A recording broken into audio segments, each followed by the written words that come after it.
These kinds of laws destroy economic growth, penalize law-abiding citizens, and are largely unenforceable against people who enter South Africa illegally. If we make jobs our priority, young entrepreneurs are South Africa's greatest asset, and we need to attract them and retain them and develop them and build them. I am therefore delighted to welcome Drs. Yassine Khan and Mohammed Dalwai, who are two local entrepreneurs and the founders of the Open Medicine Project in South Africa, a non-profit organization that aims to improve healthcare by developing innovative, technological, clinical tools for health practitioners. Now, I met them once before at the Bandwidth Barn when I was introduced to their concepts, and I'd like to see where they are now. Great doctors, thank you very, very much for being here. We met when I saw your app for the very first time at the Bandwidth Barn. I was so impressed that I introduced Minister Botha to it. He picked it up and ran with it, and the story that I have to tell today is the result of that. And thank you for being here as our special guests. One of the tools they have developed is an app for nurses in waiting rooms at community healthcare centres. The app allows nurses to triage patients and is aimed at creating shorter waiting times at health facilities. The Western Cape Department of Health piloted this app at the Khayelitsha District Hospital. It was so successful that we are investigating implementing the app at all emergency centres in this province in the future. So thank you very much for a great idea.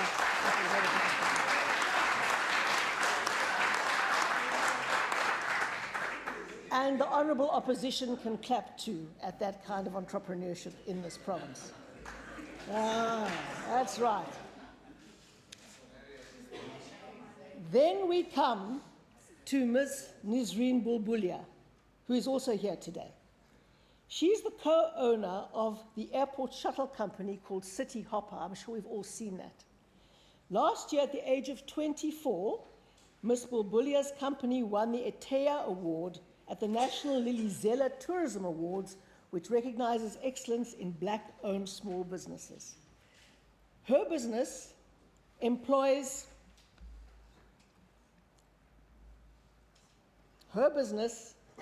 over 40 young people from disadvantaged backgrounds and focuses on teaching them the necessary skills to become successful entrepreneurs in the tourism industry in the future. Where's Ms. Bulbulia?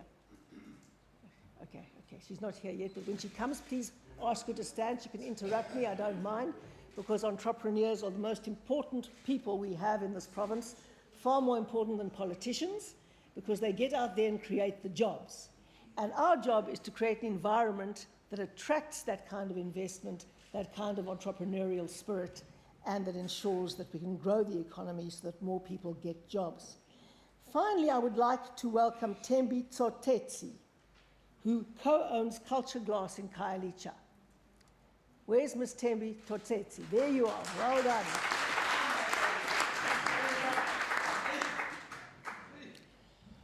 2 years ago, Ms. Tsotetsi noticed that there was a need for an affordable glass-fitting business in the area, particularly for uninsured taxi drivers who could not afford to fix their damaged windscreens. Like all entrepreneurs, Madam Speaker, when she saw a problem, she sought an innovative solution to turn into a business. Last year, she participated in the Small Business Academy Development Program offered by the University of Stellenbosch Business Schools, which provides training to SME owners to make their businesses more sustainable. Thembi came top of the class. She says the skills she acquired have revolutionized her business. She currently employs 4 people and has big expansion plans nationally. These 4 young people are examples of what can be achieved if citizens are willing to work hard, find and use their opportunities, and take responsibility for improving their lives. In the process, they are meeting society's needs and transforming the lives of others, and we salute you here today.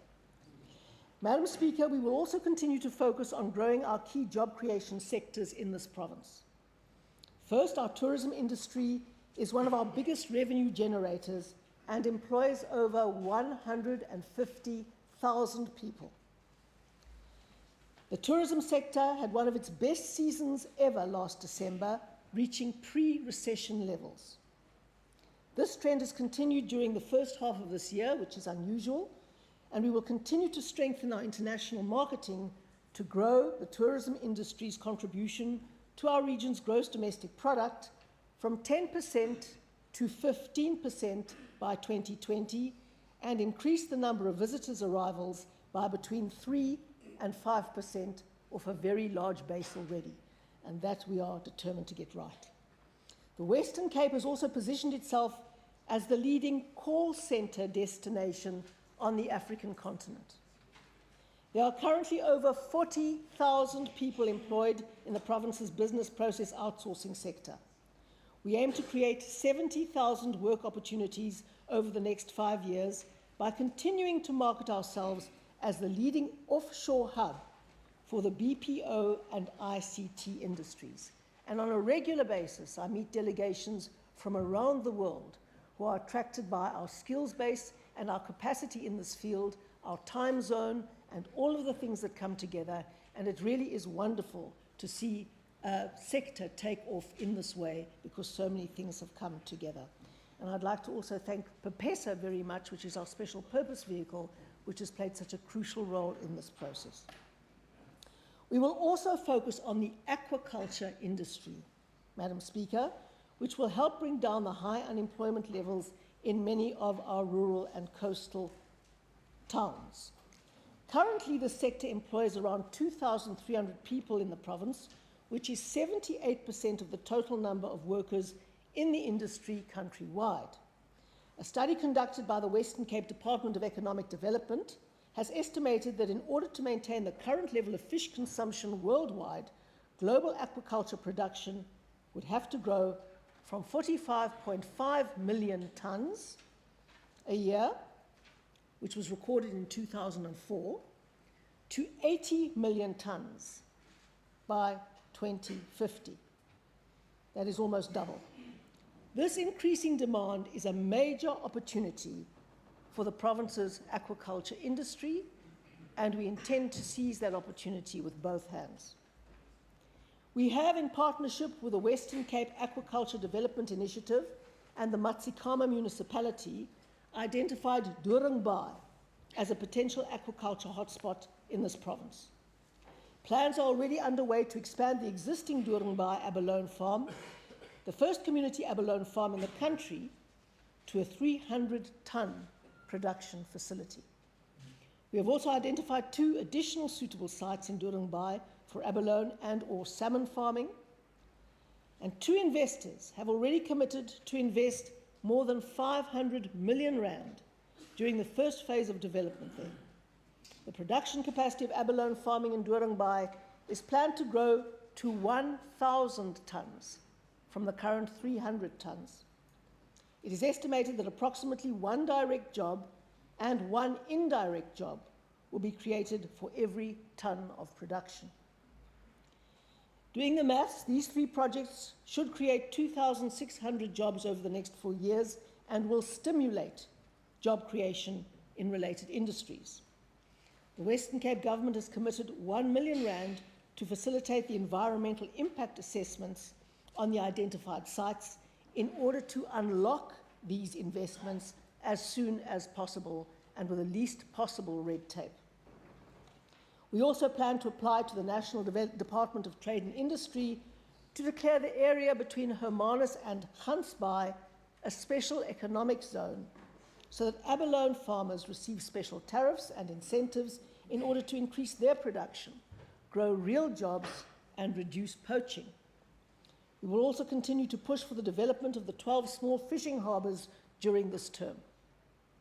If various national departments continue to block our efforts in this regard, we will resort to the legal remedies available to us. It is time to remind national government that while we are committed to cooperation, the constitutional mandate for small harbours lies with local government. We have already put national government to terms as far as their tardiness has been concerned, and we will take the next legal step soon. And in this connection, I'm very pleased to note that Minister Pravin Gordhan is the new Minister of COGTA, and we will be using his good offices to the full to ensure that cooperative governance really begins to work in South Africa. The oil and gas sector will also remain a priority sector. Over the past 5 years, we focused on the development of the Saldanha Industrial Development Zone, which was officially launched at the end of last year in rather controversial circumstances, as you will recall. We intend positioning this zone as the key logistics hub of Africa for the oil and gas servicing industry. We are investing nearly 90 million rand into the IDZ over the next 3 financial years in order to manage the planning and implementation of the project and to develop skills so that people qualify for the jobs that eventuate from this investment. We envisage that the oil and gas sector will create 13,000 jobs by 2020. Last week, Madam Speaker, I hosted a media briefing where I provided an update of some of our key achievements in the Western Cape green economy since we launched our Green Economy Strategic Framework last year. Most significantly, our investment mapping found that an estimated 20 billion rand has already been allocated to actual and planned investment in the renewable energy sector in this province. The proposed establishment of a clean tech special economic zone in Atlantis is another important achievement. We've also made major progress towards becoming the leading renewable energy centre in South Africa, and we now house much of the high-level expertise and development capacity in this field, which is always followed by increased investment. This trend, Madam Speaker, will continue with the establishment of the South African Renewable Energy Technical Centre. SARATEC is the new acronym that you all have to learn, at the Cape Peninsula University of Technology, which will provide specialised training for the renewable energy sector. The Western Cape Government, through its special purpose vehicle Green Cape, is providing support to the centre, and the first student intake is expected next year.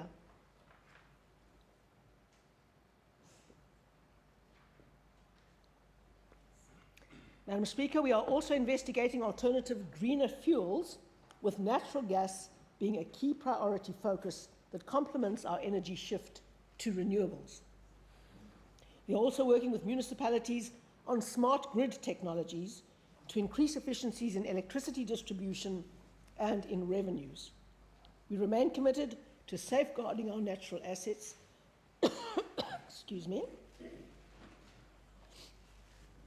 We remain committed to safeguarding our natural assets that are the bedrock of tourism and agriculture, as well as certain manufacturing industries. The twin crises of electricity shortages and climate change have actually created many new entrepreneurial opportunities, and we are positioning the Western Cape to make the fullest possible use of them. Madam Speaker, the agricultural sector remains one of the most important generators of growth and jobs in this province. It has the potential of revitalizing rural economies and transforming the lives of our most marginalized communities. That is why we remain committed to supporting small-scale farmers and agricultural empowerment projects, as well as increasing market access for our province's export products. Europe is still an important market for South Africa and the Western Cape, even though agricultural exports flattened during the period 2009 to 2011. These exports have picked up again and increased from 14.4 billion in 2011 to 20.2 billion in 2013. However, the recent economic downturn in Europe had a negative impact on our region's agricultural exports, which has highlighted our over-reliance on the European market. We need to continue focusing on exploring and growing new markets, especially in Asia and Africa, while maintaining our existing relationships with our traditional markets. Africa is envisaged to have the highest population growth globally over the next 90 years, more than tripling from the current 1 billion people in 2011 to 3.6 billion in 2100. Now, this is an enormous opportunity for South Africa and our economy. And it is crucial that our province targets the demand for agri-exports that will arise out of this population growth, and for all of the things that we can do well in the Western Cape, from which not only our country but our continent can benefit, Speaker. That is why it is encouraging that our exports to Africa have increased from 960 million rands worth in the agricultural sphere in 2001 to 6.4 billion in 2013, with greater growth to follow. We will also continue to prioritize our broad-based black economic empowerment initiatives aimed at increasing market access for black smallholder and commercial farmers, and 12.5 million has been budgeted for our market access programs over the next 5 years, from which 91 farmers have already benefited. Madam Speaker, we welcome President Zuma's announcement that the national government aims to speed up land reform and provide technical, infrastructural and financial support to smallholder farmers. We will continue to lobby national government to provide the funding needed to expand the highly successful equity share schemes in the Western Cape. These projects are the most successful examples of land reform in the entire country, and they've resulted in real empowerment of beneficiaries through skills transfer, security of tenure, and shared ownership in the farming business. We will also continue our farm worker surveys to ascertain service delivery priorities across the rural areas of this province.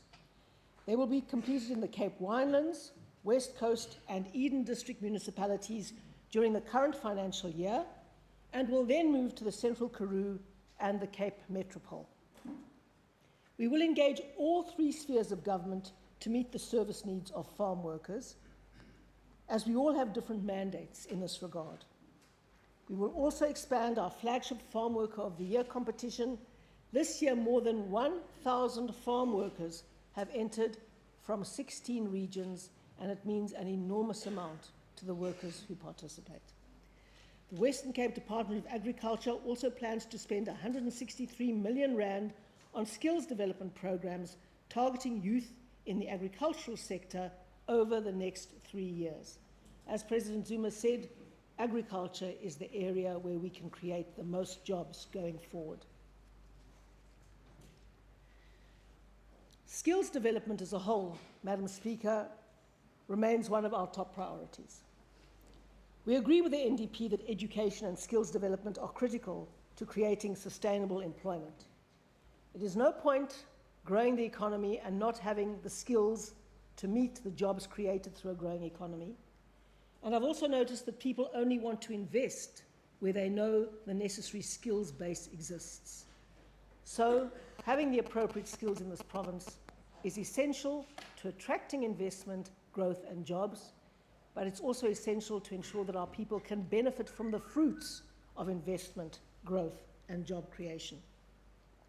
One of the major threats to the future growth of our key economic sectors is the shortage of specialist skills in a number of fields, including the financial, engineering, ICT, artisan and green sectors.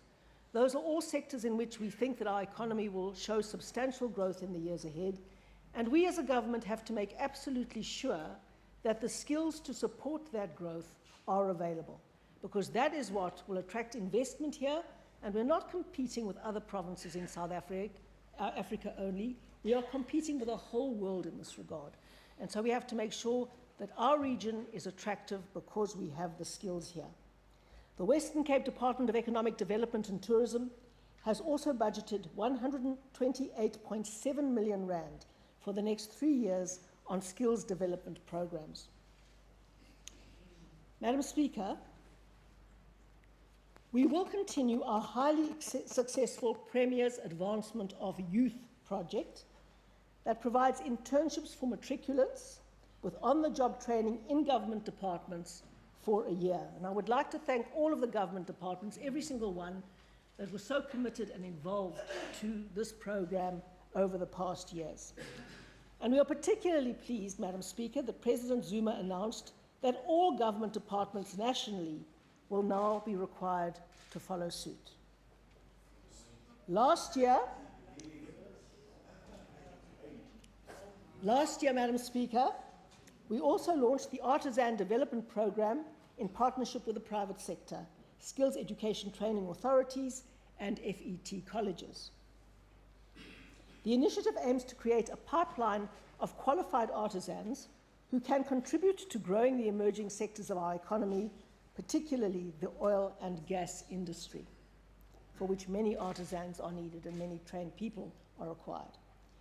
We have received an overwhelming response from young people who have struggled to find placements at companies to complete their in-service training.